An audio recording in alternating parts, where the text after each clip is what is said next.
Interesting coincidence. We just received a report of a stolen bike matching this description.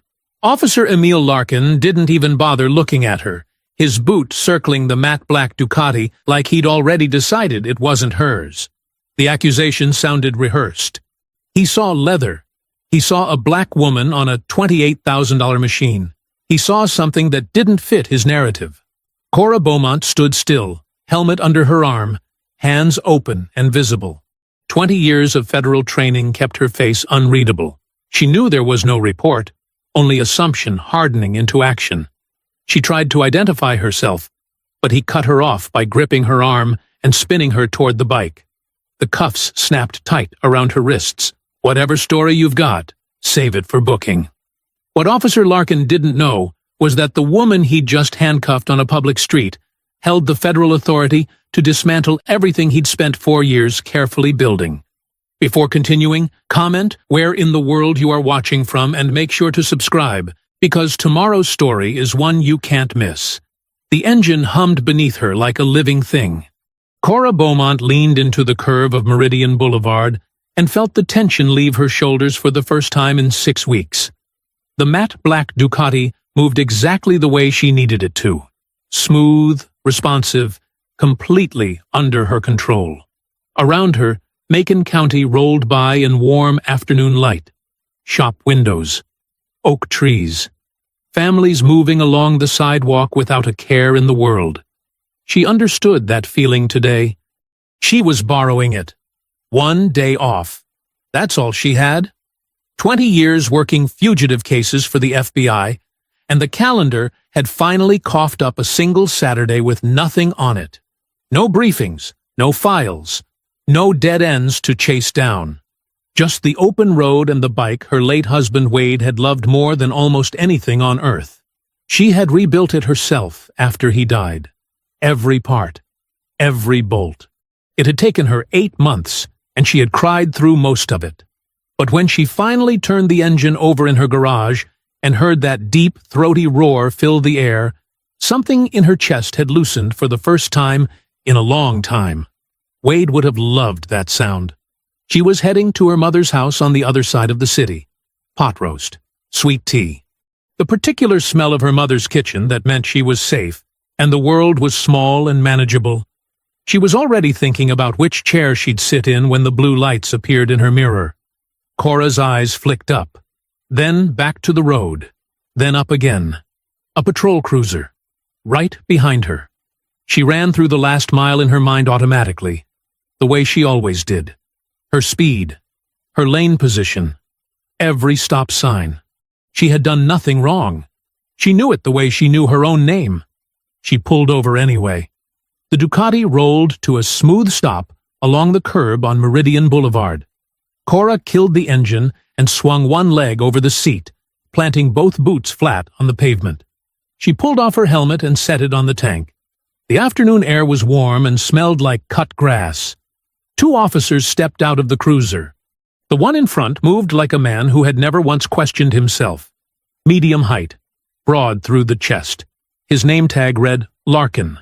He walked toward her with his thumbs hooked near his belt, scanning the bike first, then her face, then the bike again. Something shifted in his expression when he put the two together. Something that wasn't quite a smile, but was close enough to make her stomach tighten.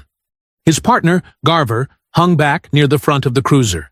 He was younger, thinner. He crossed his arms, then uncrossed them, then looked down at the pavement. Larkin stopped 3 feet in front of her. His eyes moved over the Ducati slowly.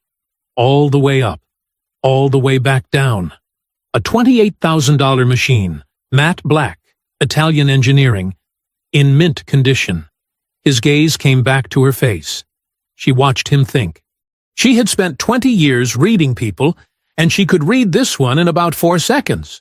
She had seen that look before. Too many times. She knew exactly what it meant. She kept her voice level. "Good afternoon, officer.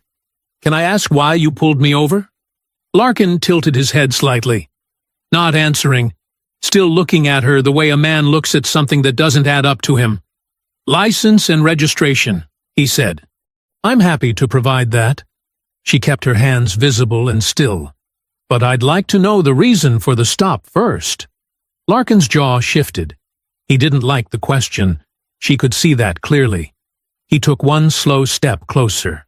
"We received a report," he said. His voice was flat and deliberate, like he was reading from something rehearsed. A bike matching this description was involved in a theft earlier today. The words landed in the air between them.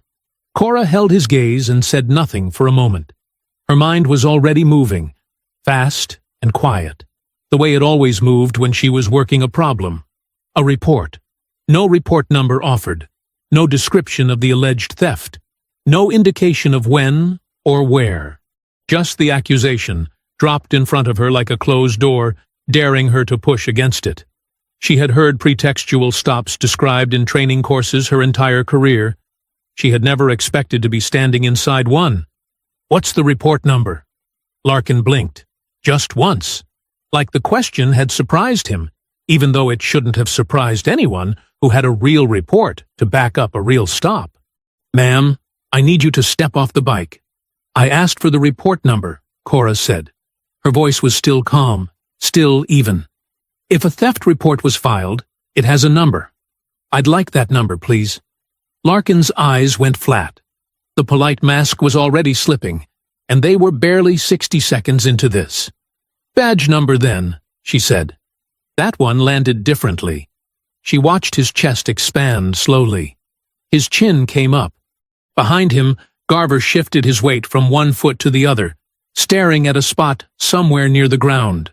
"I'm going to need you to step off the bike," Larkin said again. Slower this time, like she was having trouble understanding him. Cora swung her leg over the seat and stepped off the Ducati. She didn't rush it. She moved the way she always moved, deliberately, without apology.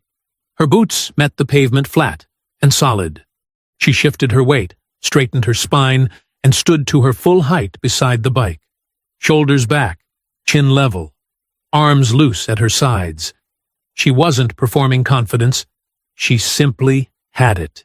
The afternoon sun caught the chrome of the Ducati behind her, and she stood in front of it like she belonged exactly there. Because she did. Larkin's jaw tightened almost imperceptibly. She noticed. She was supposed to look uncertain. She didn't. "Officer, I am a law enforcement officer." She kept her hands exactly where he could see them, flat and open at her sides. "My credentials are in the left storage compartment of this bike. I'm going to reach for them now so I can identify myself properly. I am moving slowly." She turned her body just slightly toward the compartment latch. The sound of Larkin's hand hitting the snap of his holster was loud in the warm afternoon air. "Do not move." Everything stopped. Cora froze. Her heart was hammering, but her face showed nothing. 20 years of training held her perfectly still. She straightened up slowly, hands rising to chest height without being asked, palms open and facing out. "I am not reaching for a weapon," she said. Clear, deliberate. Each word has its own sentence. "I am a federal agent. My badge is in that compartment. I am not a threat." "You keep saying that," Larkin said. He hadn't drawn, but his hand was still resting on the grip. His eyes were hard now, all the performance stripped away. "Anybody can say that." "Then call it in," she said. "Run my name, Cora Beaumont, FBI Atlanta Field Office. It will take 30 seconds. Larkin looked at her for a long moment. Then he looked at the bike. Then he made his decision. "Turn around," he said. "Hands behind your back. I have done nothing wrong. Turn around." Across the street, on the sidewalk in front of Dawson's Pharmacy, Councilwoman Lucy Brandt had stopped walking. She was a tall woman, 67 years old, with silver hair and a lifetime of knowing exactly what she was looking at. She had seen this before. Not this exact moment, but this exact thing. She reached into her purse without looking away and pulled out her phone. She pressed the record. Cora turned slowly. She kept her hands raised. She was complying, completely, visibly, making sure there was no room for interpretation, no gap in her compliance that could later be twisted into justification. It didn't matter. Larkin grabbed her left arm above the elbow, hard, on her toward the Ducati, and her hip caught the edge of the seat. She steadied herself against the tank. "Hands behind your back," he said, right next to her ear. She brought her hands back. He snapped the cuffs on. Too tight. She felt the metal edge bite into the bone of her left wrist. "Officer!" Her voice came out steady even now. "You are making a serious mistake." "Yeah," Larkin said. "You mentioned that." He walked her toward the cruiser with one hand wrapped around her arm, and she moved with him because she had no other choice right now. She kept her head up. She kept her face neutral. She refused to give him the image he might be hoping for. Behind them, the Ducati sat alone at the curb. The engine had already cooled. It looked abandoned. It looked like something that had been taken. The cruiser door opened. Larkin put his hand on top of her head, not gently, and she folded into the back seat. The door shut with a heavy final sound. Through the window, she could see Lucy Brandt across the street. Still filming. Phone raised, eyes locked on the cruiser, and not looking away. Cora held that image as the car pulled out into traffic. Someone had seen it. Someone had all of it. That mattered. She didn't know yet how much, but it mattered. The processing desk smelled like old coffee and floor cleaner. Cora sat in the plastic chair they pointed her to and looked straight ahead, while the desk sergeant, a heavy man named Fuller, whose collar was too tight, typed her information into the system with 2 fingers. The cuffs were off now. She pressed her left thumb into her right palm and felt the soreness where the metal had bitten in during the ride over. She took one quiet breath and got to work. "I need to make a statement for the record," she said. Fuller glanced up without stopping his typing. "You'll get your chance?" "I'm making it now." Her voice was polite, but it didn't leave room for argument. "My name is Special Agent Cora Beaumont, FBI Atlanta Field Office, badge number 2247. My credentials are in the left storage compartment of my motorcycle. I am requesting that you contact my supervisor, Deputy Director Harlan Cole, immediately. That is not a suggestion." Fuller stopped typing. He looked at her the way people look at someone who has just said something they aren't sure they heard correctly. Then he typed her name in. The result came back in under 4 seconds. Fuller leaned toward the screen. His eyes moved across it once. Then he leaned closer, like the distance between his face and the monitor would change what it said. His right hand, still resting on the keyboard, went completely still. She watched the color leave his neck first, then his cheeks. His mouth opened slightly, closed, then opened again. He sat back in his chair slowly, the way a man sits back when his legs have stopped working properly. He didn't say anything. He just stared at the screen. The room was already quiet, but now it has become a different kind of quiet. The officer standing near the filing cabinet looked up from his paperwork. The young desk assistant by the copier stopped moving. One by one, without anyone saying a word, the room's attention gathered toward Fuller's desk like water finding a drain. Larkin was leaning against the far wall with his arms crossed, still carrying himself like a man who had handled a situation correctly. He saw Fuller's face and pushed off the wall. "What?" Larkin said. Not a question. Fuller turned the monitor slightly toward him without speaking. Larkin read it. His arms dropped to his sides. The room held its breath. Larkin's recovery was fast. She'd give him that. His chin came up. His shoulders reset. He pointed one finger at Fuller and said, "That doesn't change anything I did out there." Fuller looked at him like he'd lost his mind. "She refused a lawful order," Larkin said, louder now, like volume was the same as being right. "She reached toward a compartment when I had not cleared her to do that. I don't care who she works for.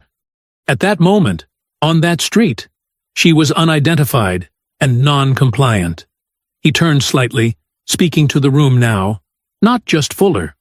"I followed the procedure, every single step. I don't apologize for doing my job."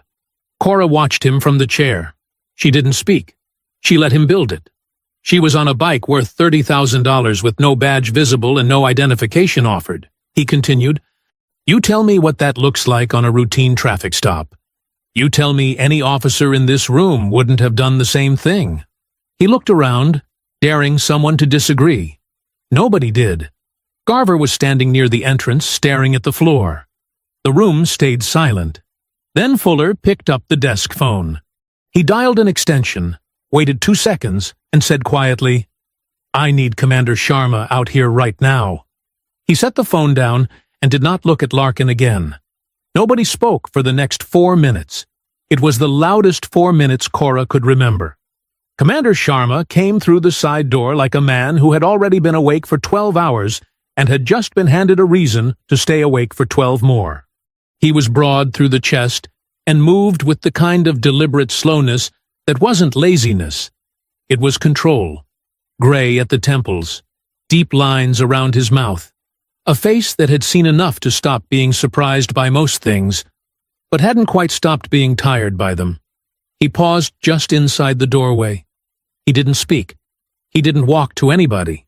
He just stood there and read the room the way an experienced man reads a room, starting with the people who weren't making eye contact. Fuller, staring at his desk. The officer by the filing cabinet, suddenly very interested in his paperwork. Garver, practically folded into himself near the entrance. Then Larkin, standing with his arms crossed again, jaw set, rebuilt into his certainty, like a man who had decided the best defense was to look like he didn't need one. Sharma looked at Larkin for a long moment. Something moved across his face. Not anger, not surprise. Something more tired than either of those things. Like a man who had seen this shape of problem before and had spent years hoping it wouldn't show up on his watch. Then he turned to Cora. He crossed the room with measured steps and stopped in front of her. Up close, his eyes were sharp and dark and completely focused. He looked at her the way she imagined he wished his officers had looked at her. As a person first. As a specific person. As someone whose presence in this chair had weight and history and consequences attached to it that were still unfolding. He said, "Agent Beaumont." It wasn't an apology. It wasn't a greeting either. It was an acknowledgement of who she was, of what had happened, of the full size of the situation that was now sitting in the middle of his precinct, like something that couldn't be moved without everyone seeing it. "Commander," she said. He glanced at her left wrist, at the faint red line along the bone. His expression didn't change, but something behind his eyes did. "I've spoken with your office," he said quietly. "Deputy Director Cole is on the line. I'd like to step into my office with you, if that's agreeable, and let you speak with him directly." "It is," she said. She stood. And then, because she wanted it on record, and she wanted him to hear it clearly, and she wanted him to carry it with him into whatever conversation he was about to have with Larkin, she said, "Commander, I identified myself 4 times. I stated that my credentials were in the storage compartment. I asked for a badge number and a report number. I complied with every instruction I was given." She let that sit for exactly 2 seconds. "I want that documented." Sharma held her gaze without flinching. "It will be," he said. He said it like he meant it. She wasn't sure yet whether that was worth anything, but she filed it away and followed him toward the office, past the silent room, past Fuller at his desk, past Garver, who still couldn't look up, past Larkin, who watched her walk by with his arms crossed and his jaw tight and his certainty starting to show its cracks, even if he wasn't ready to admit it yet. Outside, 10 minutes later, the afternoon sun was still warm. She walked to the Ducati and pressed her hand against the fuel tank. Then she looked down at her left wrist. The red line across the bone had already begun to deepen into something that would bruise by morning. She pressed her thumb against it. It would fade. She knew that. But some things don't fade. And she was already deciding which category this fell into. She didn't make it to her mother's house. She called from the garage, still in her riding leathers, the Ducati cooling behind her. The phone rang twice before her mother picked up with the warm, expectant energy of someone who had been watching the clock. "Baby, where are you? The roast has been resting for 20 minutes. "Mama." Cora closed her eyes. I'm not going to make it tonight. Something came up. A pause. Her mother had been the wife of a civil rights attorney for 40 years. She knew what something came up meant when her daughter said it in that particular voice. Are you safe? I'm safe. Are you sure? Yes, ma'am. Another pause, longer this time. I'll put a plate in the refrigerator. Thank you, Mama. She hung up and stood in the garage for a while without moving. The smell of motor oil and concrete surrounded her. Wade had loved this garage. He had spent entire Saturdays in here, music playing, grease on his hands, completely at peace. She used to bring him sweet tea and sit on the workbench and watch him work and think she understood what contentment looked like. She went inside, sat down at the kitchen table, and stared at the wall. Her phone started vibrating at 9:14 p.m. She looked at the screen. A text from a number she didn't recognize, then another. Then 3 more in rapid succession. She opened the first one. It was a link to a social media post. The preview image stopped her cold. It was her. On Meridian Boulevard. Larkin's hand on her arm. She tapped the link. Councilwoman Lucy Brandt had posted the full video 40 minutes ago with a caption that was short and factual and devastating. This woman is a 20-year FBI special agent. She was arrested today on Meridian Boulevard in Macon County. No crime was committed. Watch and decide for yourself. The video was 3 minutes and 40 seconds long. It was steady and clear and caught everything. Cora standing tall beside the Ducati, her hands open at her sides, Larkin moving in, the grab, the spin, the cuffs going on. The Ducati sitting alone at the curb as the cruiser pulled away. Cora watched it once. Then she set the phone face down on the table and sat very still. She was not the kind of person who fell apart. She had built herself, piece by piece, over 20 years into someone who did not fall apart. But there was something about watching it from the outside, about seeing herself as the camera saw her, small and controlled and cuffed on a public street on a Saturday afternoon. That moved through her in a way she hadn't expected. She picked the phone back up. The post had been live for 40 minutes. It already had 60,000 views. She put the phone down again. By midnight, she checked once more. The number at the bottom of Brandt's post had climbed past 400,000. It had been shared by 3 national news accounts and 2 prominent civil rights organizations. The comments were running in one direction. People were furious. Not the distant, scrolling fury of people who would forget by morning. The sharp, focused fury of people who recognized what they were looking at. She turned the screen off and made herself a cup of tea she didn't drink. Her phone rang at 6:52 the next morning. She had barely slept. She answered on the first ring. It's Julia. The voice was warm and precise and had no interest in small talk. Julia Marsh had been her father's closest colleague for 15 years and had eulogized him at his funeral with a steadiness that had made the entire church straighten their backs. I've already seen the video. I've been up since 4. I'm not calling to ask if you want representation. A brief pause. I'm calling to tell you I'm already working. Cora pressed the phone against her ear and felt something loosen very slightly in her chest. Not relief. Something quieter than that. Julia, she said, don't thank me yet. This is going to get harder before it gets better. Papers shuffled on the other end of the line. But I want you to understand something clearly. What happened to you on that street yesterday was not an accident, and it was not an isolated incident. I don't know the full shape of it yet, but I will. Another pause. So will they. Cora stood up from the kitchen table and walked to the garage door. She opened it. The Ducati sat in the dim morning light, matte black, perfectly still. Tell me what you need from me, Cora said. Everything, Julia said. Start from the beginning. Julia arrived at Cora's house at noon with a legal pad, a box of files, and a coffee she had already half finished on the drive over. They sat at the kitchen table, and Cora told her everything from the beginning. The blue lights, the pretextual stop claim, the 4 times she identified herself, the cuffs, all of it. Julia wrote without interrupting. Her pen moved fast, and her face stayed neutral, but her eyes got sharper with every detail. By the time Cora finished, Julia had filled 6 pages. "Did anyone at the precinct document your statement?" Julia asked. "Commander Sharma said it would be recorded. I'll be verifying that personally." Julia flipped back through her notes. The report number Larkin cited for the alleged theft. Did he ever provide one? When you asked? No. Julia underlined something twice and said nothing. They ordered food and kept working through the afternoon, building a timeline, listing every name, every exchange, every detail Cora could recall. Outside, the day moved past the kitchen window in ordinary Sunday rhythms.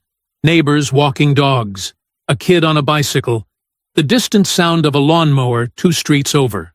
The world running normally, while theirs did not. At 3 o'clock, Julia's phone buzzed. She glanced at it and said, "Dobbs is speaking." Cora reached over and opened her laptop. Sheriff Ray Dobbs filled the screen like a man who had been born specifically for this kind of moment. He was broad-shouldered and silver-haired, standing at a podium on the front steps of the Macon County Sheriff's Department in a freshly pressed uniform with 3 rows of commendation pins on his chest. Behind him, a small arrangement of department officials stood in careful formation. Local and national news cameras were assembled on the lawn below him. He looked directly into the cameras and smiled the smile of a man with nothing to hide, which told Cora immediately that he had a great deal to hide. "Yesterday afternoon," Dobbs began, his voice deep and unhurried, "2 of my officers responded to a call involving a vehicle matching the description of one reported stolen earlier in the day. They conducted a traffic stop on Meridian Boulevard, in accordance with standard departmental procedure." He paused, letting that land. The individual stopped was uncooperative with officers' instructions and failed to comply with lawful commands, necessitating a brief detainment. Uncooperative. Cora said the word quietly to herself. Julia wrote it down without looking up. "The individual in question," Dobbs continued, "is a federal employee, and we take any interaction involving law enforcement personnel seriously." He said federal employee the way someone might say parking attendant. No title, no rank, no 20 years of service, just 2 flat words designed to make her as small and generic as possible. "I have directed Deputy Chief Warren Sells to conduct a full internal review of the incident. That review will be thorough, and it will be fair." He said thorough and fair like they were the same word. Then the questions started. A reporter near the front asked whether the officers knew they were detaining an FBI agent. Dobbs gave a careful non-answer about information available at the time of the stop. Another reporter asked about the video. Dobbs said he had seen it, and that a 30-second clip rarely told a complete story. He said it smoothly. Practiced. Then, near the end, a reporter from a national outlet said, "Sheriff, are you aware that Agent Beaumont has a clean record of 20 years of federal service?" Dobbs nodded slowly, with the expression of a man being very patient. "I am also aware," he said, "that Agent Beaumont has a prior formal complaint in her personnel file related to a use-of-force incident from approximately 3 years ago." The room shifted. Cameras adjusted. "That complaint," the reporter pressed, "was investigated and cleared." "Yes," Dobbs said pleasantly. "And I'm sure that will be part of the full picture as all the facts come to light." Cora closed the laptop. The kitchen was very quiet. She looked at the closed screen for a moment, then looked at Julia. Julia had stopped writing. She was sitting with her pen resting against the legal pad and her eyes fixed on the table between them, thinking something through carefully. "He's not protecting Larkin," Cora said. Julia looked up. "Larkin is just the part he's willing to show us," Cora said. "There's something underneath this. Something he needs to keep buried." Julia held her gaze for a long moment. Then she opened to a fresh page on the legal pad and drew a single line down the center. "Then, let's start digging," she said.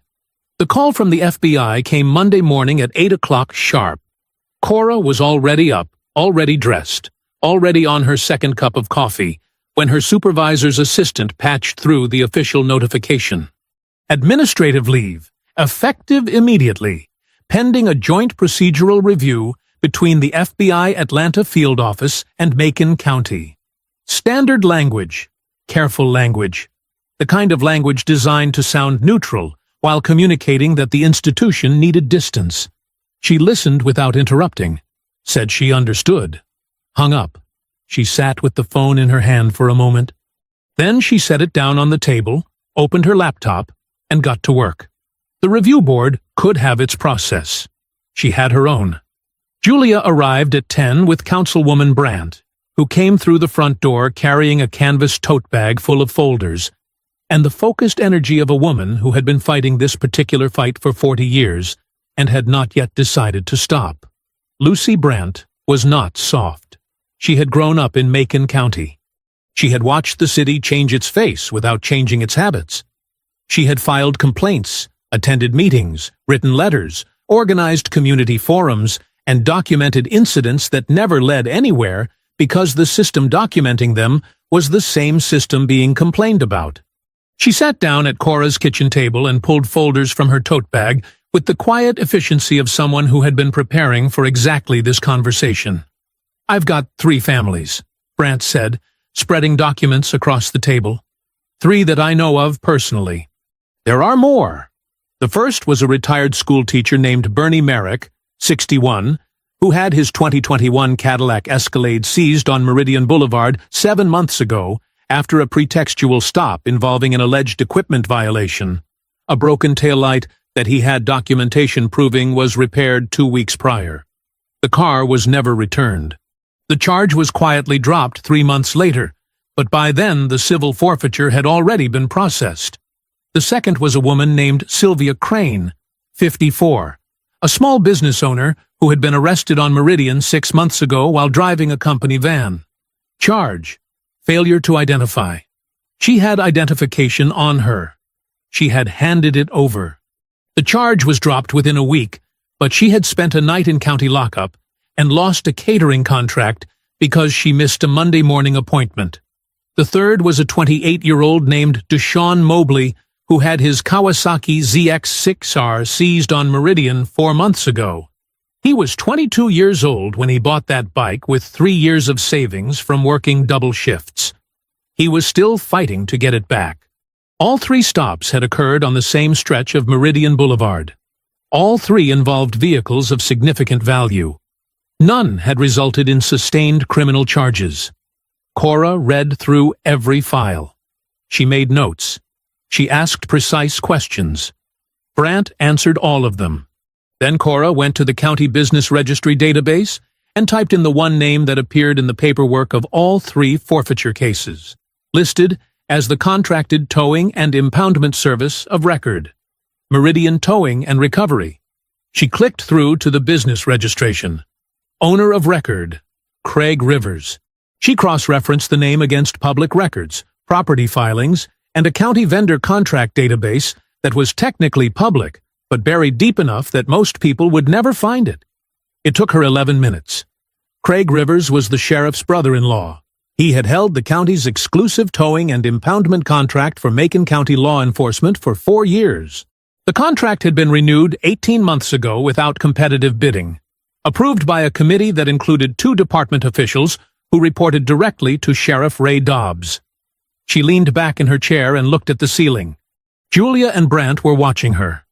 "The towing company gets the vehicles," Cora said slowly, working it through out loud. "The forfeiture proceeds flow through the county. But Craig Rivers profits from every seized vehicle that comes through his lot. Storage fees, processing fees, auction proceeds." She looked at Julia. "And the stops that generate those vehicles are being made on a very specific stretch of road." That evening, Cora pinned a map of Meridian Boulevard to the wall of her home office. She marked every documented stop Brandt had provided. Red marker. 1 dot per incident, with the date written small beside it. When she was done, she stepped back and counted. 23 markers, all on the same corridor, all within a 14-block stretch of Meridian Boulevard. She photographed the wall and sent the image to Julia with a single word: Pattern. Julia's response came back in less than a minute. That's not a pattern. That's a pipeline. Keep digging. Wednesday morning arrived gray and humid, the kind of southern morning that felt like the sky was pressing down on everything beneath it. Cora had been at her kitchen table since 6.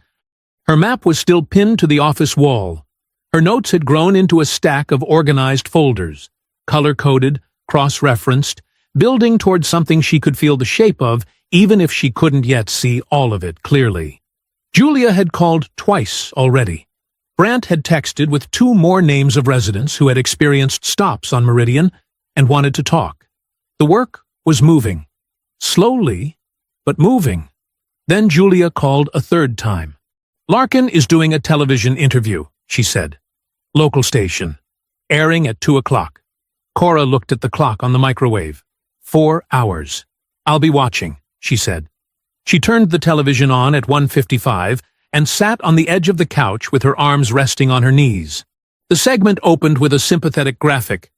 Officer speaks out, and then cut to a studio where Emil Larkin sat across from a local anchor named Melissa Vance, who had the careful, pleasant expression of someone trying very hard to appear neutral. Larkin looked good. That was the first thing Cora registered, and she registered it the way she would register any tactical detail. Calmly, without letting it rattle her. He had worn his dress uniform, his hair was neat, he sat with his back straight and his hands folded in his lap and his face arranged into something that was almost humility, but not quite. Like a man who had practiced humility in a mirror and gotten most of it right. Vance opened with a straightforward question. She asked him to walk through what happened on Meridian Boulevard in his own words. Larkin nodded slowly, generously, like the question deserved his full and patient consideration. Sure, Melissa. First name? Easy, comfortable. A man entirely at home. My partner and I received information about a vehicle matching the description of one reported stolen earlier that day. We observed it on Meridian and conducted a traffic stop. A small pause, the corner of his mouth lifting almost imperceptibly. By the book, as we always do. The woman you stopped, Vance said carefully, turned out to be a 20-year FBI special agent. That's correct. He nodded again, with the patient expression of a man being asked to explain something very simple to someone who almost understood it. And I think that's where a lot of people are getting turned around. He tilted his head slightly. At the time of that stop, there was nothing to indicate she was law enforcement. Civilian clothing, no visible credentials, no badge. A brief pause. Just a very expensive motorcycle. And an individual who seemed to feel that the normal rules of a traffic stop didn't particularly apply to her. The word her landed with a lightness that wasn't light at all. Vance didn't react. Can you walk us through the moment she reached toward the storage compartment? Something moved across Larkin's face. It was quick, a flicker behind the eyes, gone before it fully arrived. When he spoke, his voice carried the measured tone of a man being very careful not to sound like he was enjoying himself. When someone reaches toward an unseen compartment during an active stop, he said, without being directed to do so, after being asked repeatedly to keep their hands visible, he stopped, exhaled through his nose. That's a safety situation. That's not a judgment call. That's training. His chin lifted just slightly. I'm sorry if that wasn't what she was expecting, but I don't run my stops based on what someone expects. Some viewers who watched the video, Vance said evenly, felt the level of force used was disproportionate. Larkin smiled. It arrived slowly, like he'd been saving it. Not a big smile, a small, private one. The smile of a man listening to an argument he had already won. I understand that, he said. I genuinely do. People watch a short video clip on their phone, from across the street, with no understanding of what an active stop feels like from where I'm standing. He unfolded his hands and set them flat on his knees. Calm. Instructive. When you're on that street, and someone is not following directions, and they're moving toward somewhere you can't see, You don't get to pause the moment and look it up. You act. He glanced at Vance with an expression that sat right on the edge of condescension without quite crossing it. The people criticizing this stop have never had to make that call. I make it every day. Vance held her neutral expression. There are those who feel that her repeated verbal identification as a federal agent should have changed the dynamic of the stop. Larkin's head tilted again. Barely. Anyone can say anything during a stop, Melissa. He said it gently, like he was being kind by explaining it. Anyone can claim to be anything. The job requires me to verify, not to take someone's word for something because they said it with confidence. The small smile returned for just a moment. Confidence isn't a badge. It was a practiced line. She could hear the practice in it. Vance looked down at her notes. Do you believe race played any role in the decision to make this stop? Larkin looked directly into the camera. He didn't blink. He didn't shift. He let a full second of silence pass. Not the silence of someone searching for an answer, but the silence of someone making sure the camera was ready to receive one. I treat everyone the same, he said. 5 words. Unhurried. Immovable. Delivered with the absolute certainty of a man who believed that saying something plainly enough made it permanently true. Cora turned the television off. She sat in the silence of her living room and felt the anger move through her chest in a long, slow wave. Not the hot, reactive kind. The cold, purposeful kind. The kind that didn't need to raise its voice. The kind that could sit across from a smiling man in a pressed uniform and wait him out. She thought about Bernie Merrick's Escalade, about Sylvia Crane's night in county lockup, about Deshaun Mobley's bike, bought with 3 years of double shifts, sitting in a tow lot right now collecting storage fees. Confidence isn't a badge. She stood up, walked to her office, and pulled out a fresh legal pad. At the top of the first page, she wrote one question in plain block letters and underlined it twice. How many times has he said that before? She picked up her pen and got back to work. Thursday morning came in quietly. Cora was at her desk by 7, working through a new stack of documents Brant had dropped off the evening before. More residents, more stops, more vehicles that had disappeared into Meridian Towing's lot and never come back. She had her coffee. She had her notes. She had the focused stillness of someone who had converted their anger into fuel and was running clean on it. Her personal cell phone rang at 8:22. Unknown number. She looked at it for 1 ring. 2. Then she picked up. Agent Beaumont. The voice was male. Young. Barely above a whisper. Like the words were being tested for weight before they were fully released. It's Garver. She set her pen down very carefully. Officer Garver. She kept her voice completely neutral. No surprise, no urgency. The same tone she used when a witness called in on a case, steady enough that they didn't spook. I'm here. Take your time. A long pause. She could hear him breathing. Could hear what sounded like a car interior, an engine idling low. He was calling from somewhere private. His personal cell, not his department phone. I need you to know something, he said. About Saturday. I'm listening. Another pause. Longer this time. She waited without filling the silence. The theft report, Garver said finally. The stolen bike report Larkin cited as the reason for the stop. He stopped. Swallowed. She could hear it. It doesn't exist. It was never filed. There was no report. The room felt very still.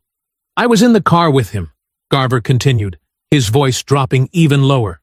When we came around the turn onto Meridian and he saw your bike, saw you on it, he said. Another pause. She could hear him deciding whether to finish the sentence. He finished it. Look at that. Bet you that bike's not hers. Cora pressed her thumb into the edge of her notepad and said nothing. That was it, Garver said. That's what started all of it. Not a report. Not a call. Just him deciding, right there, in about 3 seconds. His voice cracked slightly at the edges. I should have said something. On the street. I know that. I've been telling myself I would have said something if it had gone further. But it kept going further, and He stopped. You called me, Cora said quietly. You're saying it now. Silence. What do you need from me? He asked. Right now? I need you to stay on the line for another few minutes. She had already pulled a fresh page on her notepad and was writing in longhand, fast, and exact. Is there anything else? Anything beyond the stop itself? Garver hesitated. The kind of hesitation that meant yes. There's a log, he said. Her pen stopped. Larkin keeps a record, Garver said. An informal one. Not official paperwork. It's on a shared digital drive. Him and 2 other officers and a sergeant. They call them productive stops. He said the phrase like it tasted bad. It tracks the stops, the vehicles, approximate values, which corridor they were made on. A pause. Meridian shows up a lot. How long has this log been running? At least 2 years, maybe longer. I only got access 8 months ago. Do you still have access? A long silence. She could hear him thinking through the consequences in real time. I can get it, he said finally. Garver. She chose the next words carefully, because they mattered, and she meant them. I know what it costs to make a call like this. I know what you're risking. I'm not going to pretend otherwise. She paused. If you come forward, I will do everything in my power to make sure you are protected. That is not a line I use lightly. He didn't respond immediately. She heard him exhale, long and slow, the way a person exhales when they have been holding something in their chest for days and have just set it down somewhere. My wife just went back to work, he said quietly. The baby's 3 months old. A pause. I need this job. I know, she said. Give me until tomorrow, he said. For the log. I'll be here. The line went dead. Cora sat motionless at her desk for a full minute. Then she transcribed every word Garver had said from her shorthand notes into a clean, complete written account. She dated it, time-stamped it, signed it. She locked it in the desk drawer, stood up, and walked to the kitchen to make fresh coffee. The shape of it was coming clear now. Not fully. Not yet. But she could see the outline. And outlines were enough to start. Friday morning. 6 days since the stop on Meridian Boulevard. Garver had not yet delivered the logbook. Cora had checked her phone a dozen times before breakfast and told herself to stop checking. He would come through or he wouldn't. Pushing him would only make him pull back. She knew how witnesses worked. She had spent 20 years managing them. She got dressed, picked up her files, and drove to Julia's office. Julia Marsh worked out of a 3-room suite on the 4th floor of a building on Delaney Street that smelled like old carpet and legal history. The walls were lined with case files, framed rulings, photographs of courtrooms and clients, and moments that had mattered. There was a photo near the window of Julia standing beside Cora's father at what looked like a press conference, both of them young and sharp-eyed and leaning slightly forward, like they were always about to say something important. Cora sat across from Julia's desk and watched her finish the last read-through of the document she had been building for 6 days. 63 pages. Single-spaced. Meticulous. Julia set the last page down, aligned the stack against the desk with both hands, and looked up. This is the strongest Section 1983 filing I have put my name on in 30 years of practice, she said. Not as a boast. As a fact, stated plainly for the record. Walk me through it, Cora said. Julia walked her through it. The filing named Officer Emil Larkin, Officer Mitch Garver, Sheriff Ray Dobbs, and Macon County as defendants. It documented Cora's arrest in precise chronological detail. The fabricated pretext, the 4 verbal identifications, the unlawful use of force, the departmental response, the Dobbs press conference, the deliberate burial of her press conference, the deliberate burial of her credentials and rank. It then laid out the pattern. Every documented pretextual stop on Meridian Boulevard that Brandt had provided, cross-referenced against Meridian Towing's contract records and the civil forfeiture filings. It argued a clear and sustained violation of constitutional rights under color of law, supported by documented evidence, witness accounts, and video footage that was currently sitting at 4 million views and climbing.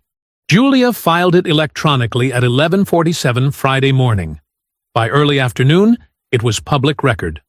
By 3 o'clock, a legal analyst on a national cable network held up a printed copy and told his audience that the filing was, and he was quoting directly from a law professor he had spoken with, one of the most comprehensively documented civil rights complaints to come through a federal district court in recent memory. Cora watched the coverage from Julia's office. She felt something she was careful not to call hope, because hope had a way of making the falls harder. She called it momentum instead. Momentum was sturdier. Momentum was built from work. Her phone buzzed at 4:15. Deputy Director Cole. She stepped into the hallway to take the call. "I'm going to tell you something," Cole said without greeting, in the direct way he had always spoken to her.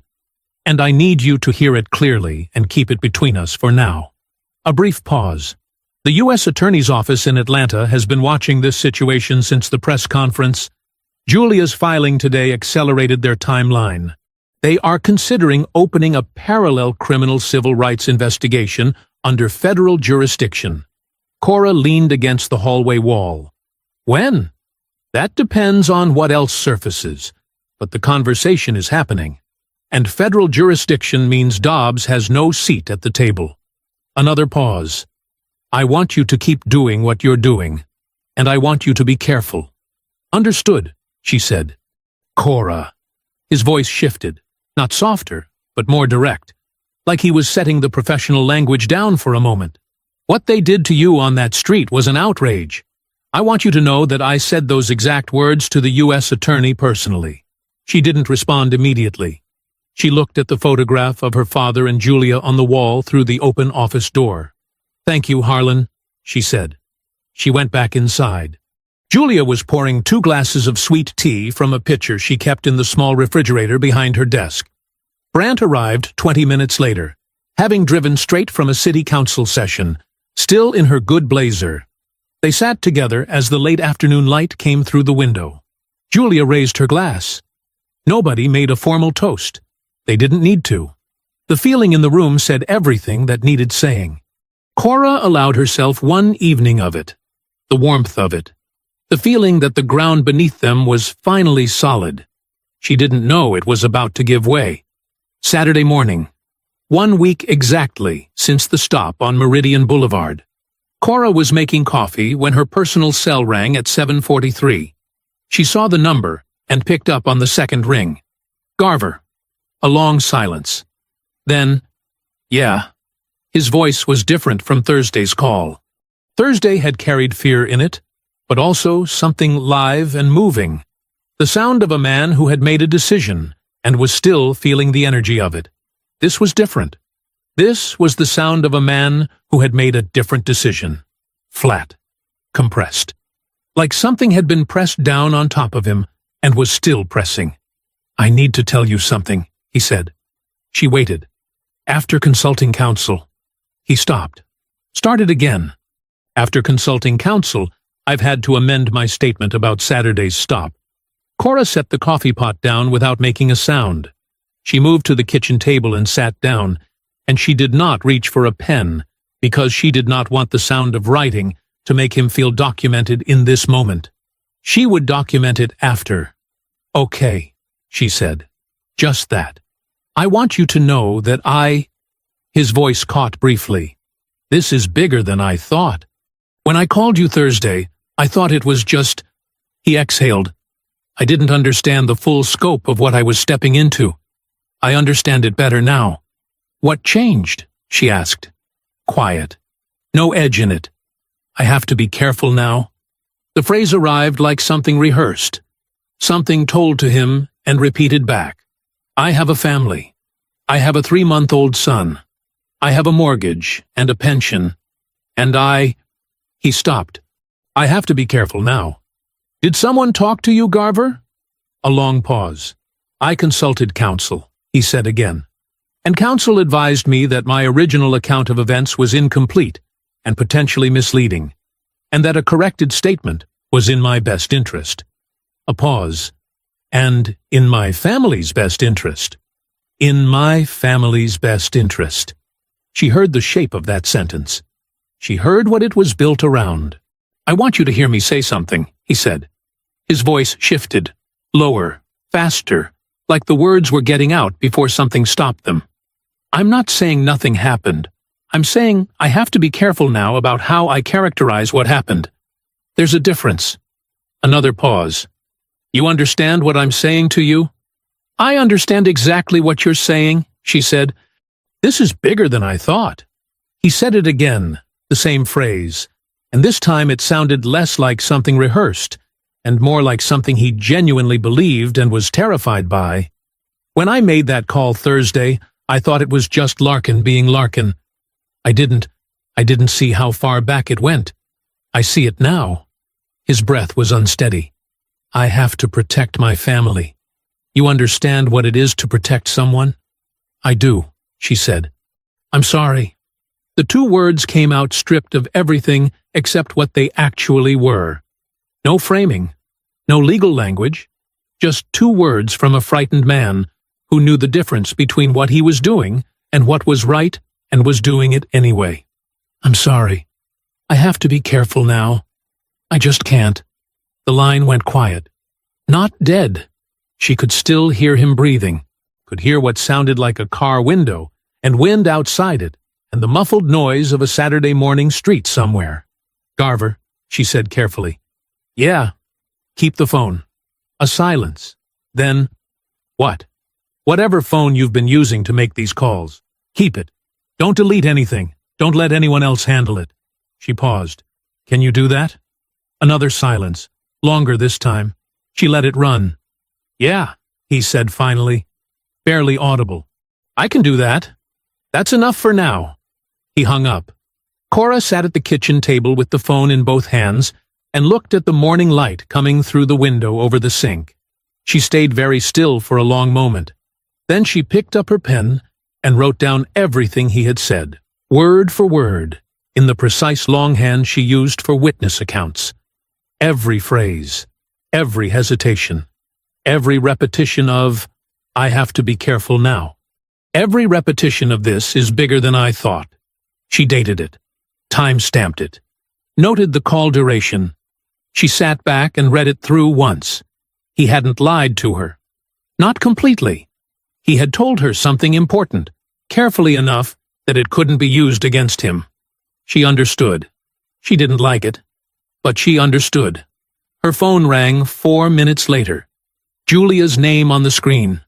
Garver recanted, Julia said. I know. He just called me. A pause. He showed up at the department this morning with a county-retained attorney and gave a revised written statement. Full reversal. He now says the stop was conducted properly, that Larkin followed procedure at every step, and that your behavior on the street created a reasonable safety concern. Julia's voice was controlled, but Cora could hear the effort it was taking. His new statement reads like Larkin wrote it. The recording from Thursday's call, Cora said. Informal, not made under oath. His attorney is already calling it coerced and out of context. A pause. Without a formal sworn statement, it's contested at best. What about the logbook? The silence that followed lasted just long enough to tell her everything before Julia spoke. The shared drive has been wiped. Not deleted. Professionally sanitized. Done within 24 hours of Garver's original call to you. Julia's voice was careful and precise. Someone in the department's IT infrastructure knew exactly what was on it, and moved fast enough to make sure it wouldn't be there when anyone came looking. Cora stood at her kitchen counter and looked out the window at the backyard. A bird was moving along the fence line, stopping, starting, stopping again. He called me from a personal cell, she said quietly. Both times. A phone record shows a call was made, not what was said on it, and he's already characterizing the conversation differently. Julia exhaled. I'm not telling you it's over. The civil filing stands. The forfeiture pattern evidence is still solid. But without Garver's testimony and without that logbook, the criminal case isn't there yet, Cora said. Isn't there yet. Dobbs held his second press conference at noon. Cora watched it standing up, arms crossed, from across the room. Dobbs was even smoother than the first time. He had clearly enjoyed the week. He stood at the same podium in the same uniform and announced that the internal review conducted by Deputy Chief Warren Sells had concluded. The findings were clear. Officer Larkin had conducted the stop on Meridian Boulevard in full accordance with departmental procedure. Every decision fell within the boundaries of his training and his authority. Effective immediately, Larkin was reinstated to full active duty with back pay.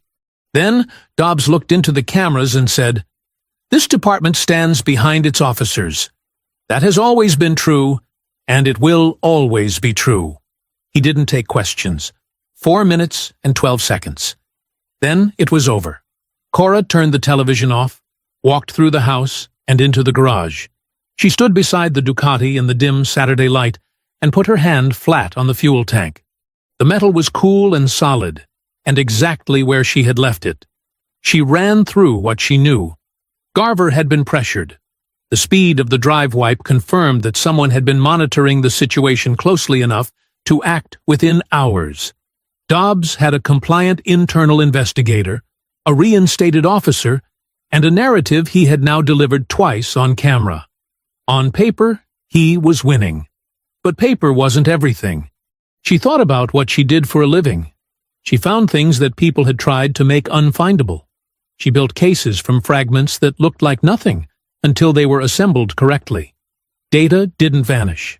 It migrated. A wipe order was only as complete as the person issuing it understood the system they were wiping. And most people, in Cora's experience, didn't fully understand the systems they were operating in. She thought about Garver's voice. "This is bigger than I thought." The genuine terror underneath it. He hadn't given her the logbook, but he had kept his phone.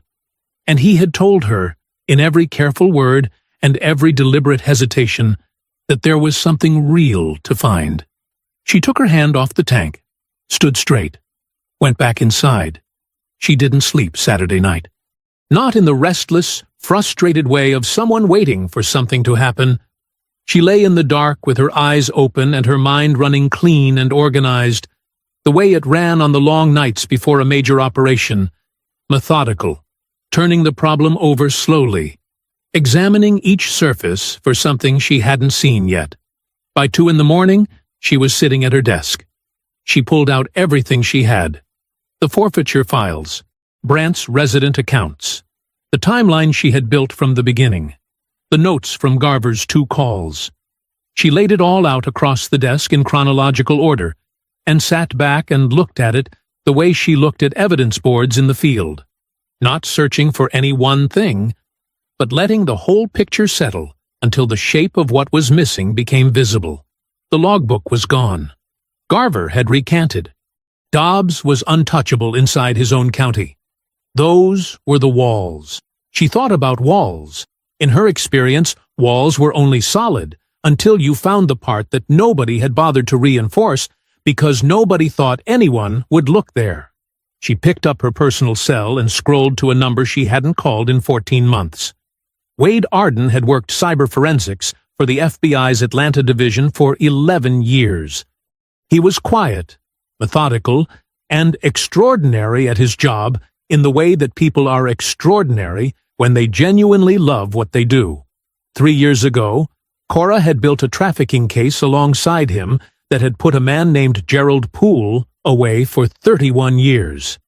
Arden had worked 4 consecutive nights without sleep to recover encrypted communication files that Poole's attorneys had sworn were permanently deleted. They weren't. He picked up on the 3rd ring. Beaumont.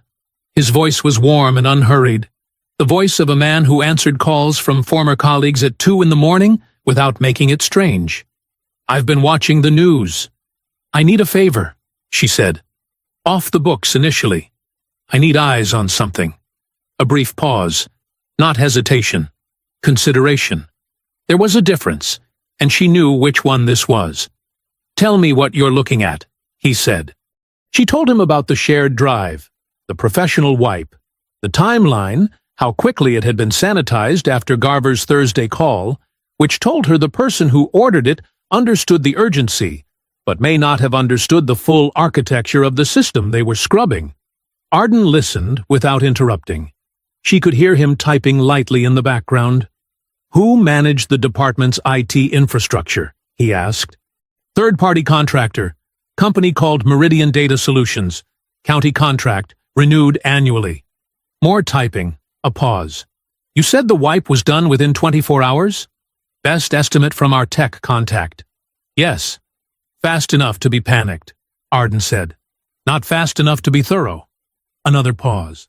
Emergency wipes almost always miss redundancy architecture. People think about the primary system.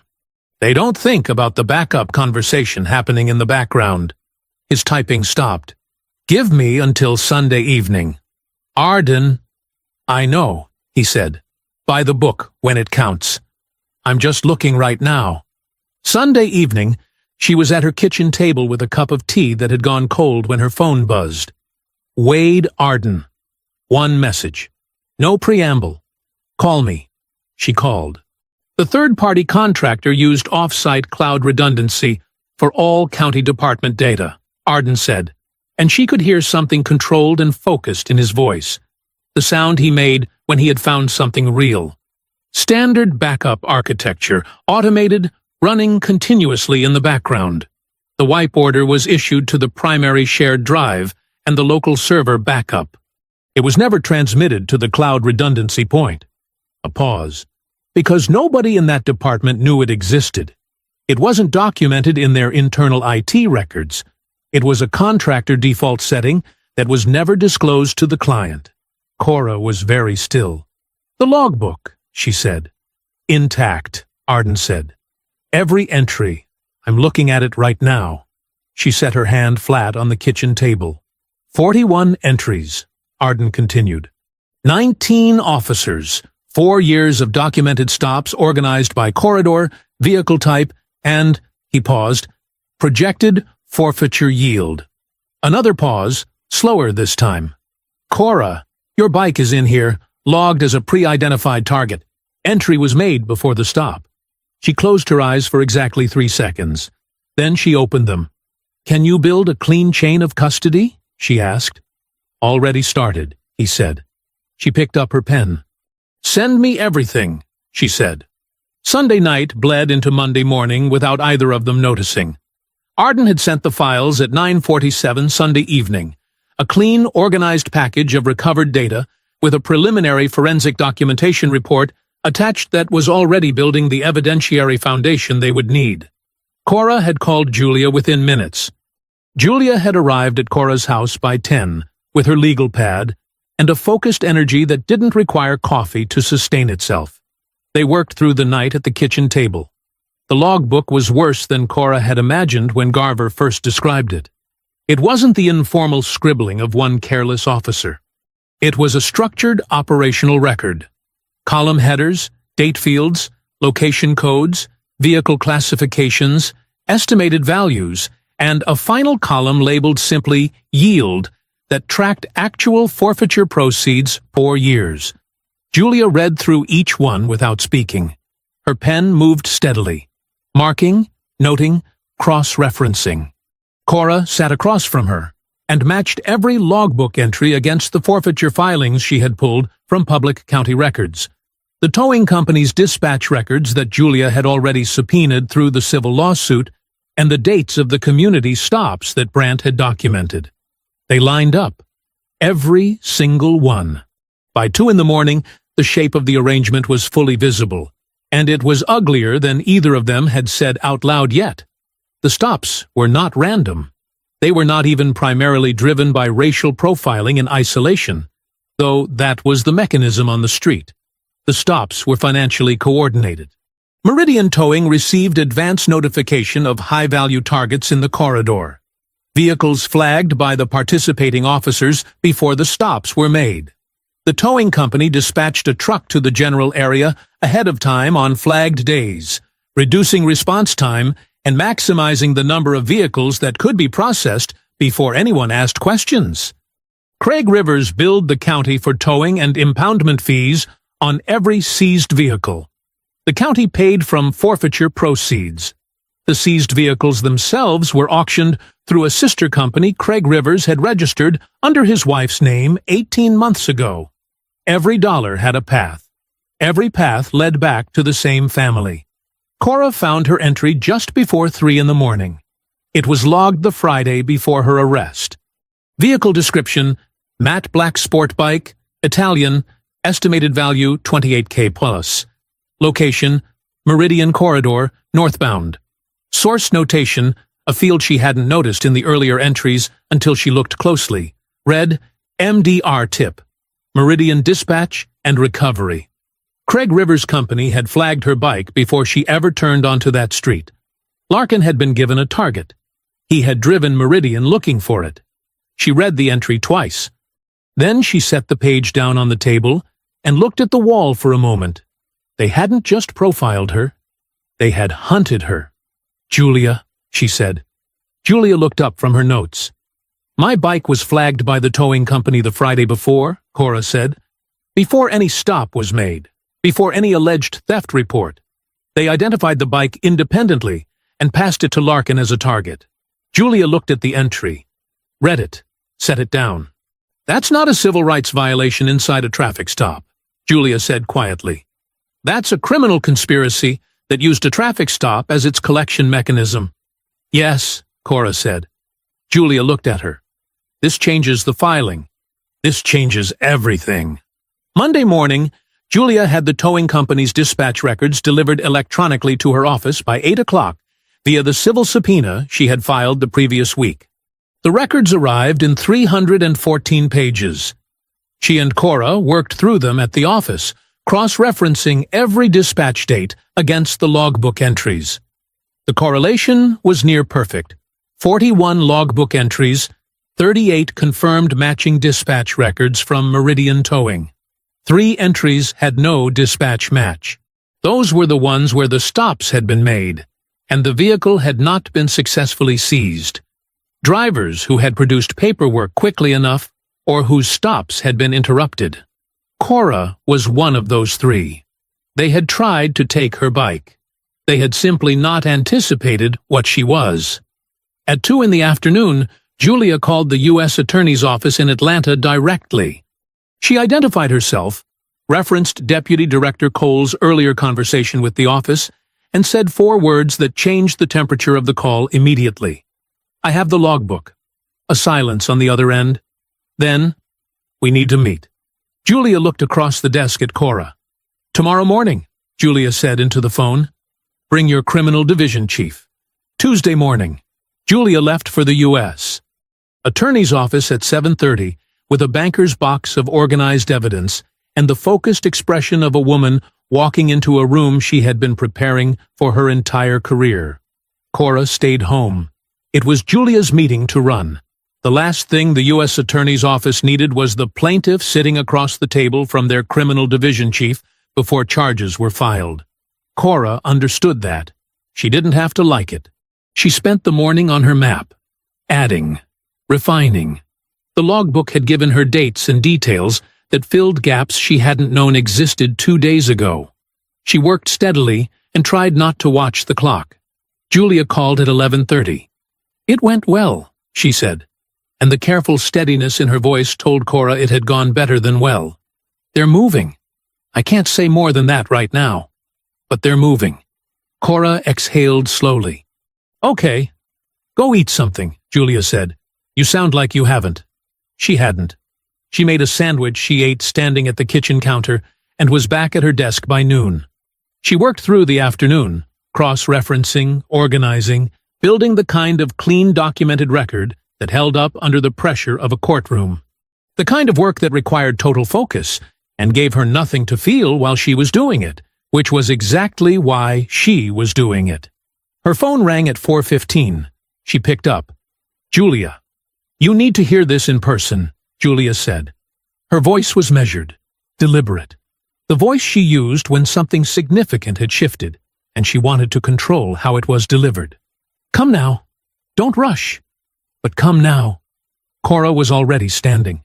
"Is it good or bad?" she asked. A pause. "Come see," Julia said. The drive to Delaney Street took 11 minutes. Cora parked on the street and sat in the car for a moment, with her hands still on the wheel, running through the possibilities. Good news from the U.S. Attorney's Office. A problem with the evidence chain. Something Arden had found. Something Dobbs had done. She got out and went inside. The building's elevator was slow, and the hallway on the 4th floor was dim in the late afternoon, one of the overhead lights doing something intermittent that nobody had fixed. Her footsteps were quiet on the old carpet.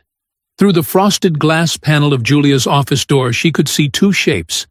Julia at her desk, and someone in the chair across from her. Sitting forward, shoulders curved inward. The posture of someone carrying something they hadn't put down yet. She pushed the door open. The smell of the office was the same as always. Old paper, coffee. The particular dry warmth of a room where serious work had been done for a long time. The late afternoon sun came through the window behind Julia's desk in a long, flat band of light that caught the dust in the air and made the room feel very still. Julia looked up when Cora entered. Her expression was carefully neutral. She gave a small nod toward the chair beside the one already occupied. Mitch Garver turned his head. He looked like he hadn't slept since Saturday. His face was drawn and pale beneath the eyes in the particular way of someone who had been awake, not because they couldn't sleep, but because every time they got close, something pulled them back. He was in civilian clothes, jeans, a plain gray shirt. He had come here as himself, not as an officer. He looked at her for a moment. Then he looked away. She sat down. The room held its silence. Nobody rushed it. Garver sat with his elbows on his knees and his hands loosely clasped in front of him, staring at a point on the floor between his feet. His jaw was tight. She could see the muscle working at the hinge of it. The small, involuntary movement of a man grinding something down that kept trying to surface. She did not ask him why he had come. She did not say anything at all. She had spent 20 years learning that silence, applied correctly, was more useful than any question. A full minute passed. Then another. Julia sat motionless behind her desk, with her hands folded on top of her legal pad, waiting with the practiced patience of someone who had sat across from hard conversations for 30 years and understood that some of them needed time to begin. Garver exhaled through his nose, long and slow. "I couldn't look at him," he said finally. His voice was low and roughened around the edges. "My son. I'd pick him up and he doesn't know anything, obviously. He's 3 months old. He's just looking at me." He stopped, pressed his mouth together briefly. "But I couldn't look at him." Nobody spoke. "I keep telling myself I didn't do anything." He turned his hands over, looked at them for a moment, then clasped them together again. "But that's not the same as doing something right. I'm starting to understand the difference between those two things more than I'd like to." He still wasn't looking at either of them.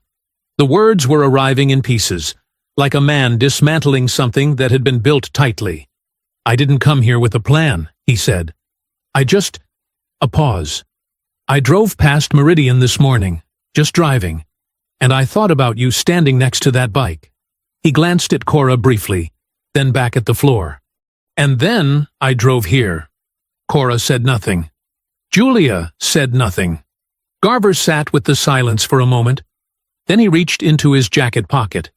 He held his personal cell phone in both hands for a long moment, looking at it like a man deciding whether to open a door he couldn't unopen.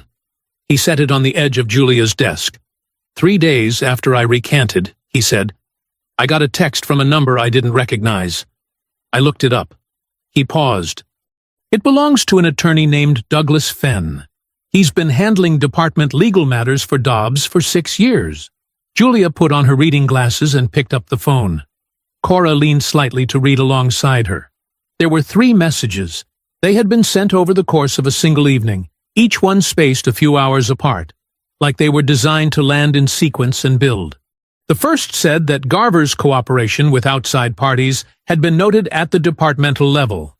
That questions had recently been raised regarding a procedural filing irregularity in his personnel record from 18 months prior. An irregularity that had previously been overlooked as a matter of professional courtesy, but that could be revisited should circumstances require. The second message noted that officers under active internal review sometimes experienced processing delays in their departmental health coverage.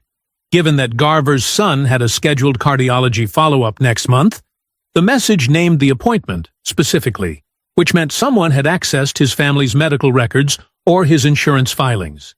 Delays in coverage resolution could create complications. It expressed hope that such delays would prove unnecessary. The third message said, "The smart play is the quiet play, Mitch." Julia set the phone down on the desk very carefully. The office was completely silent. Cora looked at the phone, then at Garver. His hands were clasped tight between his knees. He was staring at the middle distance with the flat, used-up expression of a man who had read those messages 50 times in 4 days, and felt the weight of them differently each time. They named his appointment, Cora said quietly. "Yes," Garver said. "That's witness intimidation," she said. She said it plainly because it was a plain fact, and he deserved to hear it named correctly. "I know what it is." He looked at her then, directly, without looking away. "I know exactly what it is. And I know that coming here today means the irregularity in my file gets revisited, means my pension becomes a question instead of a certainty, means my family's insurance is going to be a fight for however long this takes." He paused. "I've been sitting with all of that for 4 days. I've thought it through completely. I'm not here because I stopped being scared." His jaw tightened. "I'm still scared." He reached out and picked the phone up from Julia's desk and held it for a moment before sliding it back into his jacket pocket. "But my son is going to be old enough to ask me questions someday," he said. "About who I was. About what I did when it mattered." He looked at Julia steadily. "I want to have the right answers." Julia held his gaze for a long moment. Then she stood and extended her hand across the desk. Garver stood. He shook it. He looked like a man who had just walked through something and wasn't entirely sure yet what was on the other side. But he was standing, both feet on the ground, eyes forward. That was enough. It was more than enough. The call came at 6:47 a.m. Cora was already awake. She had been awake since 5, sitting at her kitchen table in the gray pre-dawn quiet with a cup of coffee she had barely touched, doing nothing in particular. Just sitting, waiting for the day to arrive without knowing exactly what it was bringing, which was an unusual feeling for a woman who spent her professional life knowing exactly what was coming and exactly how to meet it. Her phone lit up. Deputy Director Cole. She answered immediately. "It's done," Cole said. "Indictments were unsealed 20 minutes ago. We move in the next hour." A brief pause. "I wanted you to hear it from me before the news." She set her hand flat on the table. "Thank you, Harlan," she said. "Get dressed," he said. "There's somewhere I need you to be by noon." She didn't watch the news coverage live. She got dressed instead. Dark suit, white shirt. The good shoes she kept for courtrooms and press conferences and moments that required her to be fully present and completely composed. She stood at the bathroom mirror and looked at herself for a moment. The woman looking back was 10 days older than the one who had ridden a Ducati down Meridian Boulevard on a Saturday afternoon thinking about pot roast and sweet tea. She looked like she had earned every one of those 10 days. At 7:04 a.m., 6 federal agents in plain vehicles arrived at the Macon County Sheriff's Department. They did not use sirens. They parked in the visitor lot in a line and got out with the unhurried efficiency of people who had done this before and had no reason to rush because everything was already decided. 2 of them carried document cases. All of them wore jackets with 3 letters across the back. They came through the front entrance single file, badged through the security desk without stopping, and walked the length of the main corridor toward the sheriff's private office at the far end of the building. Walked the length of the main corridor toward the sheriff's private office at the far end of the building. Sheriff Ray Dobbs was at his desk at 7:04 a.m. because Ray Dobbs was always at his desk by 7. It was the kind of discipline he mentioned often in interviews. He was reading through the week's scheduling summary with a cup of coffee at his elbow, and the comfortable certainty of a man who had just watched his internal investigation conclude exactly the way he needed it to. He heard the change in the building before anyone reached his door. It was a subtle thing, a shift in the ambient sound of the precinct, the particular quality of a busy office going quiet in sections, one room at a time, the way quiet travels when something is moving through a space, and everyone it passes stops what they are doing to watch it pass. He looked up from his desk. Through the interior window that faced the main corridor, he could see his assistant, Patricia, standing motionless at her station with her hands at her sides. She was staring at something outside his line of sight.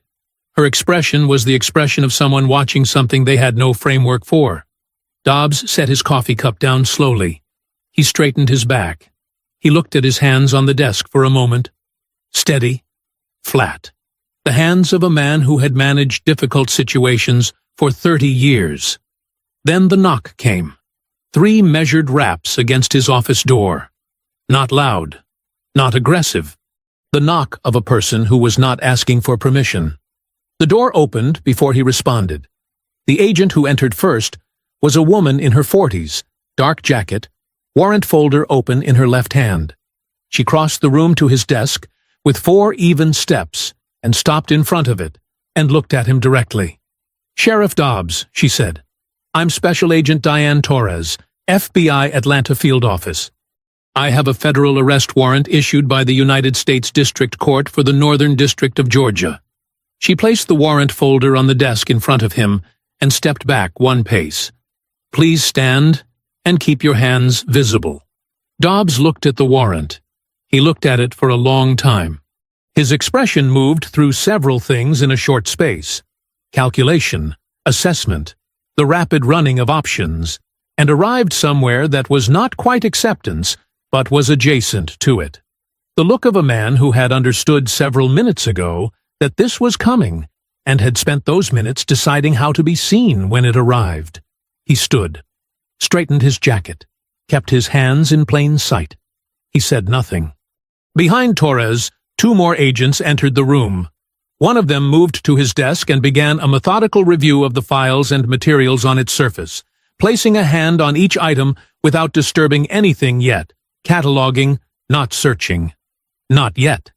Outside in the corridor, through the interior window, Dobbs could see his staff watching. His deputy chief, his desk sergeant, the young officer from intake whose name he could never remember. All of them standing still. All of them watching him be walked out of the office he had occupied for 11 years, in the uniform he put on every morning like it meant something permanent. He let the agent take his arm. He walked. At 7:15 a.m., 4 federal agents arrived at Emil Larkin's house on a residential street in the eastern part of the county. It was a modest 2-story house with a basketball hoop in the driveway and an American flag mounted beside the front door. A truck was parked in the driveway. The lights were on inside. The agents parked at the curb. 2 went to the front door. 2 positioned at the sides of the property, visible, hands at their sides. The agent at the front door knocked. 30 seconds passed. The door opened. Larkin answered in uniform pants and an undershirt, coffee mug in hand, hair damp. He had clearly been getting ready for a shift. He looked at the agents on his doorstep, and the mug stopped halfway to his mouth. "Emil Larkin?" the agent said. "Yeah." His voice was careful, recognizing something without naming it yet. "I'm Special Agent Kevin Marsh, FBI.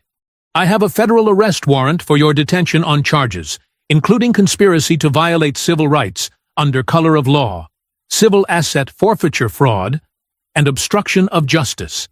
He held the warrant out. "I need you to step outside and keep your hands where I can see them." Larkin stared at the warrant. He didn't take it. Something moved across his face. Disbelief first, then a fast, hot anger that rose up and didn't find anywhere useful to go. "This is—" He stopped, started again. "You've got to be kidding me." His voice climbed. "I followed procedure. Every single step. I followed procedure, and I am being stood on my own doorstep." "Mr. Larkin." Marsh's voice didn't change volume or temperature. "Step outside, please. I want my attorney." He was louder now. "I want my attorney right now. This is retaliation. This is a politically motivated. You tell whoever sent you that this is not going to—" "Your attorney will be notified," Marsh said, with the patient steadiness of a man who had heard variations of this before and had decided years ago not to engage with any of them. "Step outside, please." A woman appeared in the hallway behind Larkin. His wife. She had a dish towel in her hands, and she looked at the agents on the doorstep, and her face changed completely. Larkin turned, looked at her, then turned back. His mouth was tight. His chest was rising and falling quickly. He was still angry. The anger was still right there, right at the surface. The same anger that had been on that street on Meridian Boulevard. The same anger that had pressed a pair of cuffs onto a woman who had done nothing wrong. But there was nothing for it to push against right now. Nothing to flex against. Just 4 federal agents standing in his driveway on a Wednesday morning with a warrant that had a judge's signature on it. He set the coffee mug down on the hallway table. He stepped outside. At 7:31 a.m., in the IT services office on the 3rd floor of the county administrative building, a sergeant named Brian Tolley was eating a breakfast sandwich at his desk when 2 agents walked through his door and presented a warrant charging him with obstruction of justice for ordering the destruction of evidence under federal investigation. Tolley didn't shout. He didn't argue. He put the sandwich down. He looked at the warrant. He looked at the agents. He looked back at the warrant. "I was told to do it," he said quietly. "You can say that to your attorney," the agent said. Tolley stood up slowly, like a man whose legs had aged 10 years in the previous 30 seconds, and put his hands out in front of him. Julia called from her car at 9:15 as Cora was driving to the courthouse, and Cora could hear the controlled electricity in her voice. The sound of a woman watching something she had helped build finally arrive at its full size. "Craig Rivers was arrested at the tow yard 40 minutes ago," Julia said. 3 additional officers from the logbook were in custody by 8. 19 federal counts across all defendants. A pause. "And Garver has a negotiated agreement. His attorney worked through the night. He kept his word." "Yes," Cora said. "He did." The federal courthouse on Forsyth Street was surrounded by news cameras by the time Cora arrived. She came in through a side entrance where Cole met her in the parking structure with the quiet, steady presence of a man who understood that some days were more important than others, and that this was one of them. He looked at her for a moment when she walked up. "You look like yourself," he said. "I am myself," she said. He almost smiled. "Come on." The U.S. attorney, a sharp, precise woman named Helen Voss, held her press conference in the courthouse's main briefing room at noon. The room was full. Cameras, reporters, attorneys, community members who had lined the walls 3 deep. Cora stood in the 2nd row behind the podium with Cole on one side and Julia on the other. Councilwoman Brandt was in the front row. She was holding a folded piece of paper against her chest with both hands, a handwritten list of 23 names. The families. The people this had actually been about from the beginning. Voss spoke clearly and without performance.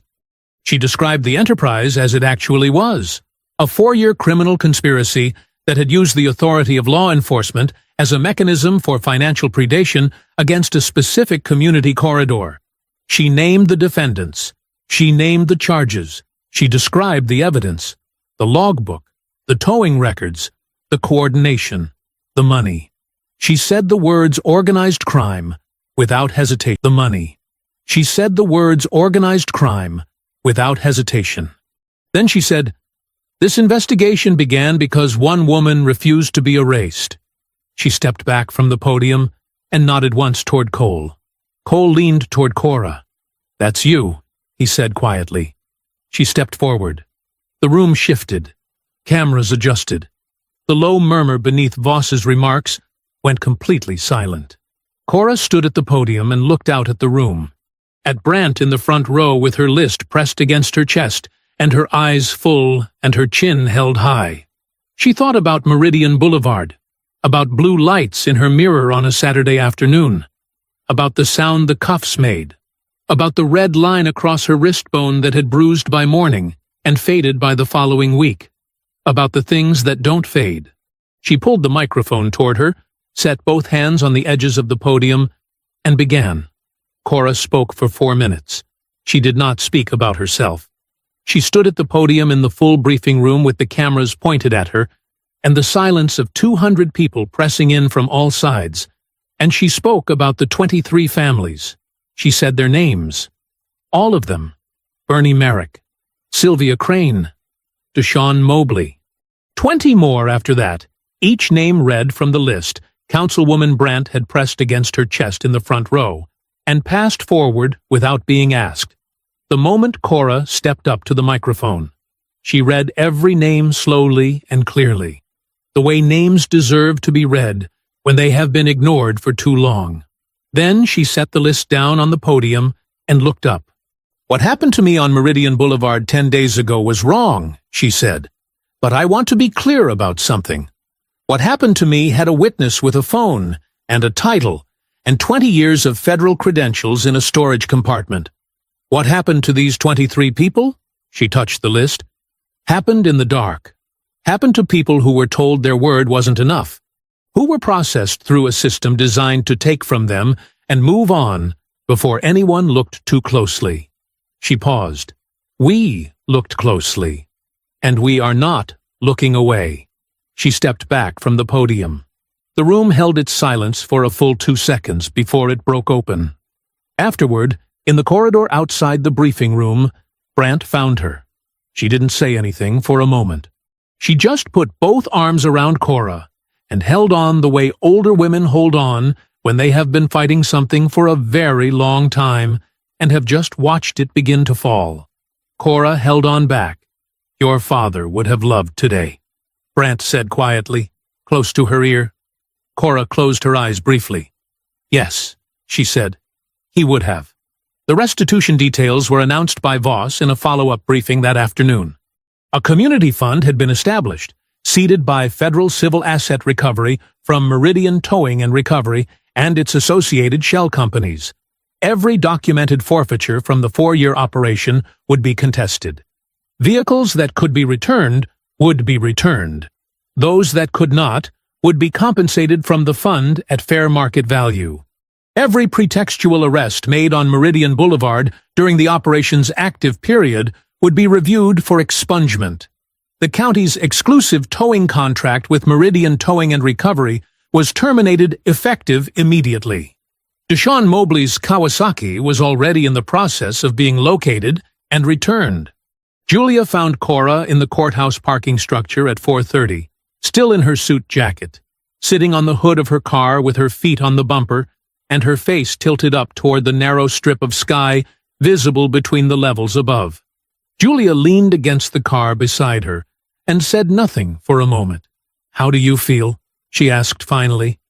Cora considered the question genuinely, the way it deserved. "Tired," she said. "Grateful." A pause. "Ready to go home?" Julia nodded. "Your mother called me twice today," she said.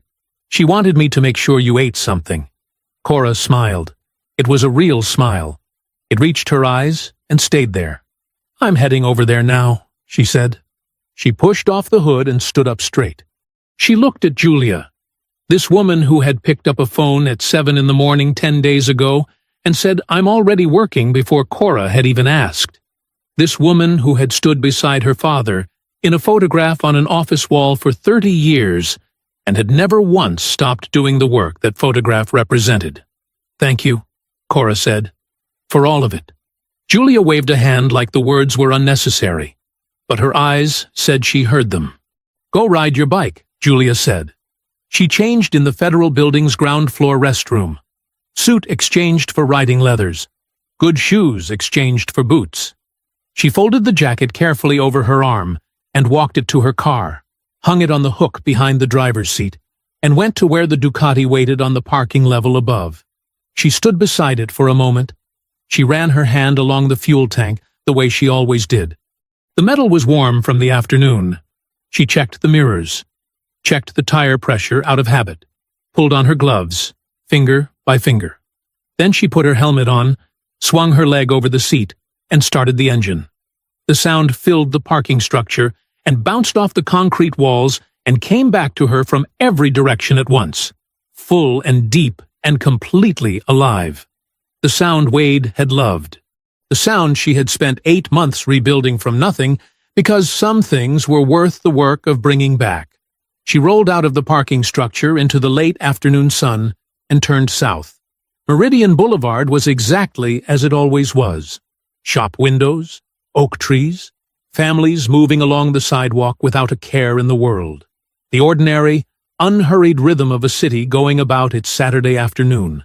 The wide, flat road running south in the warm October light, exactly as it had run on the afternoon 10 days ago, when she had ridden down it, thinking about pot roast and sweet tea, and the particular piece of a rare day off. She rode past the spot. She knew exactly where it was. She would always know exactly where it was. The precise point on the curb where the Ducati had sat, with its engine cooling, while she sat cuffed in the back of a patrol car. The exact stretch of sidewalk where Lucy Brandt had raised her phone and refused to look away. She did not slow down. She rode through it the same way she had ridden into all of it. Eyes forward, spine straight, both hands steady on the bars. Not performing strength, simply having it. The way she had always had it, on every street, in every room, through every year of a life built on the refusal to be made small. The Ducati's engine opened up as she cleared the corridor, and the road widened ahead of her. She was not riding away from something. She was riding toward everything she had fought for, toward her mother's kitchen, and the smell of pot roast, and the sound of a woman who had been watching the clock and putting a plate in the refrigerator for 10 days, waiting for her daughter to finally come home. She rode. 3 months later, the federal cases moved through the Northern District of Georgia with the quiet, grinding efficiency of a system that, when properly directed, was capable of extraordinary thoroughness. Julia kept Cora informed. Not because Cora needed the updates to move forward with her life. She had already done that. But because Julia believed that the people who had fought hardest for a verdict deserved to hear it spoken clearly when it arrived. She called on a Tuesday morning in January. Cora was back at the Atlanta field office, 3 weeks returned from administrative leave, sitting at a desk that felt familiar and right and entirely hers again. Dobbs took a plea, Julia said. Cora leaned back in her chair. Ray Dobbs, former sheriff of Macon County, had entered a guilty plea on 7 federal counts: conspiracy to deprive civil rights under color of law, civil asset forfeiture fraud, wire fraud, and 2 counts of using a public office for private financial gain. His attorneys had negotiated aggressively for 18 weeks and had arrived at a number they apparently considered acceptable: 14 years in federal prison, no possibility of early release for the first 10.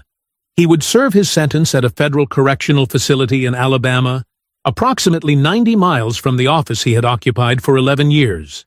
His pension was forfeited in full. His brother-in-law, Craig Rivers, whose towing company had been the financial engine of the entire operation, had not been offered the same plea consideration. He had gone to trial and lost badly. The jury deliberated for less than 4 hours. He received 18 years on 9 counts of fraud, conspiracy, and criminal profiteering. Meridian Towing and Recovery was permanently dissolved by court order. The property and equipment were liquidated to fund the community restitution account. And Larkin, Cora said. Julia paused in the particular way she paused when a piece of information carried more weight than the words around it. Emil Larkin had refused a plea for 11 weeks. His attorney had argued publicly and loudly that his client had done nothing beyond the limits of standard law enforcement procedure, that the stop on Meridian Boulevard was lawful, and that the federal charges amounted to political persecution of a working officer. He had given 2 more television interviews from his living room. He had started a fundraising page that raised a modest amount from people who had never been on the wrong side of a pretextual stop and never expected to be. Then the logbook was admitted into evidence. His attorney stopped giving interviews. Larkin accepted a plea on 5 counts: conspiracy to violate civil rights under color of law, fabrication of a law enforcement pretext, obstruction of justice, participation in a criminal forfeiture enterprise, and witness intimidation relating to the pressure campaign against Garver. The sentence was 11 years. He would be required to complete a full civil rights accountability program as a condition of any eventual parole consideration. His law enforcement certification was permanently revoked in the state of Georgia, effective immediately. He would never wear a badge again. He was 44 years old. Brian Tolley, the IT sergeant who had ordered the drive wipe, had cooperated fully from the moment of his arrest and had provided detailed testimony about the chain of command behind the sanitization order. Who gave it, when, and in what precise words? His cooperation had been extensive enough that the federal prosecutor had recommended leniency.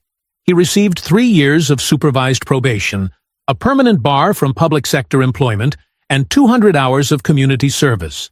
Of the 19 officers named in the logbook, 14 had entered plea agreements. 3 had gone to trial and lost. 2 were still pending as of January, their cases delayed by procedural filings their attorneys were using to run out the clock. They would not run it out far enough. Julia was certain of that, and Julia was not in the habit of being wrong. "What about the expungements?" Cora asked.